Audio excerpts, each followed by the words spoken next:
Uma fonte emite ondas sonoras de 200 Hz. A uma distância de 3.400 metros da fonte, está instalado um aparelho que registra a chegada das ondas através do ar e as remete de volta através de um fio metálico retilíneo. O comprimento dessa onda no fio é de 17 metros. Dado: velocidade do som no ar igual a 340 metros por segundo. Quanto tempo a onda leva para sair da fonte e chegar ao receptor? E qual o tempo que a mesma onda leva para chegar do receptor à fonte? E aí, galera, vamos resolver a questão? Então, o que é que a gente tem? Uma fonte sonora.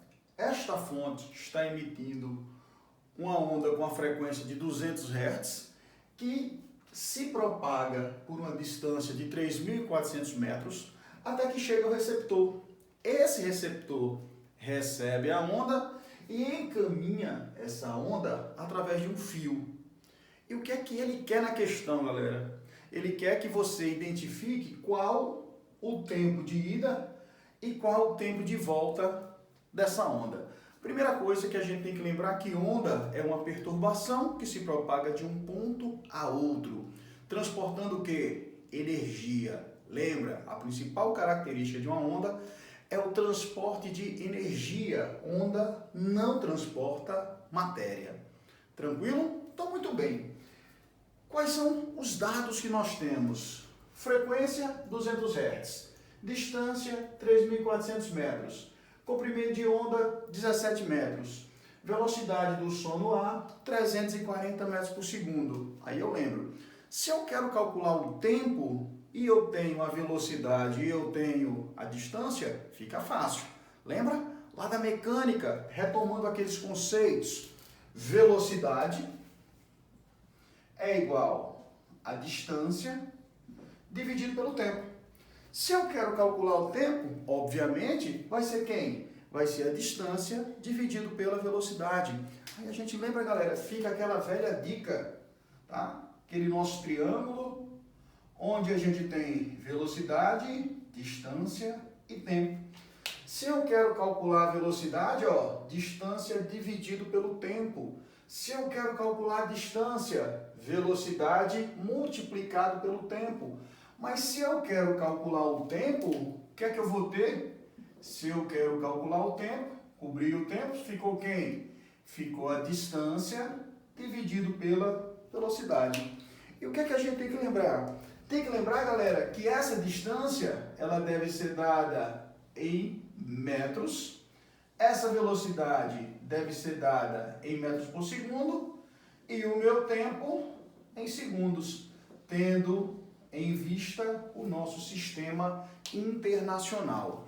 Tranquilo isso? Então a gente vai fazer dois cálculos, um para a ida e outro para a volta, para a gente saber exatamente quais são os tempos. Então, vamos fazer isso. Distância, eu tenho 3.400, velocidade do ar 340, então fica fácil, né, galera? Tempo é igual a distância dividido pela velocidade. Isso daqui que a gente vai analisar é a ida. Tranquilo? Então vamos lá. Quem é a distância? Distância 3.400 metros. Qual é a velocidade? Velocidade do som no ar, dado da questão, 340 metros por segundo. Posso fazer o quê? Posso suprimir, né, galera? Metro com metro, zero com zero, e eu vou ter a minha resposta em segundos. 340 dividido por 34 vai me dar quanto? 10 segundos.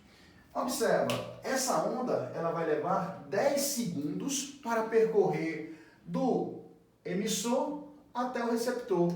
Isso pelo ar. Só que tem um detalhe. Agora ele quer em um fio. E o que é que a gente lembra, galera? Que essa velocidade, tá, de uma onda sonora, ela vai variar de acordo com o meio que nós temos. Por meio a gente entende o quê? Sólido, líquido, gasoso. Quanto mais denso for o meio, mais rápida será essa propagação. Tranquilo isso? Não esquece. Então vamos lá, vamos observar. Eu preciso do quê? Eu preciso do tempo. A distância eu tenho, são os mesmos 3.400 metros, só que eu não tenho a velocidade. essa velocidade eu tenho apenas no ar. Mas eu tenho como descobrir? Sim. Aí a gente vai para a questão, tá, da ondulatória. Professor, e como é que a gente faz isso daí? Simples.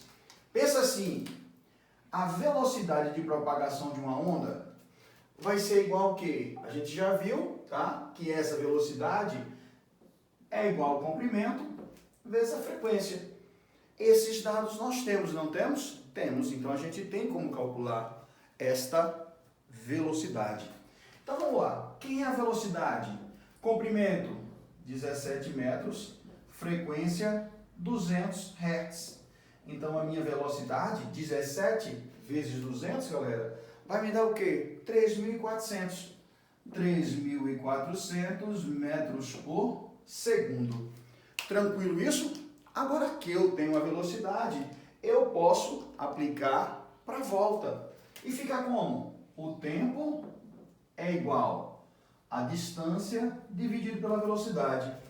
Se a distância é a mesma, significa dizer que eu vou ter 3.400 metros dividido pela velocidade. Opa, velocidade 3.400 metros por segundo. 3.400 metros por segundo. Observa, ficou fácil, né? Quem é o tempo? O tempo, galera, vai ser de 1 segundo. Então, se ele leva 10 segundos para chegar do emissor até o receptor pelo ar, ele leva apenas 1 segundo para sair do receptor e chegar até a fonte sonora. Tempo total, 11 segundos. Mas vale a pena a gente lembrar essa relação que a gente tem com a velocidade de propagação de uma onda e a velocidade de um corpo qualquer. Lembra, quando eu falo em velocidade de propagação da onda, eu lembro que eu tenho a distância, só que essa distância vai ser quem? Essa distância, galera, vai ser o meu comprimento de onda, que da mesma maneira que lá na mecânica é dado em metros, o meu comprimento de onda também é dado em metros. E eu lembro de quem? Eu lembro, galera, do período. E esse período é o quê? É o tempo necessário para que essa emissão ou para que essa onda se desloque. Tranquilo? E esse período, assim como o tempo, ele também vai ser dado em segundos. Mas essa equação que a gente trabalhou, velocidade é igual a frequência vezes o comprimento de onda, ela vem de onde? Vem dessa relação. Por quê? Porque eu vou lembrar, galera, que a frequência vai ser igual a 1 pelo período. Assim como o período vai ser igual a 1 sobre a frequência. Aí você deve estar se perguntando, eita, não lembro mais o que é período, não lembro mais o que é frequência. Aí a gente retoma. Frequência é a quantidade de oscilações que vão ocorrer em um determinado intervalo de tempo, que é o período. E o período é o quê? É exatamente o tempo necessário para que essas oscilações elas aconteçam. E substituindo aqui, galera, nessa equação, se o período é 1 sobre f, significa dizer que eu posso matematicamente multiplicar pelo inverso, chegando a essa equação que aqui está. Tranquilo? Ajudou você? Curte, comenta e não esquece, galera, compartilha. Forte abraço!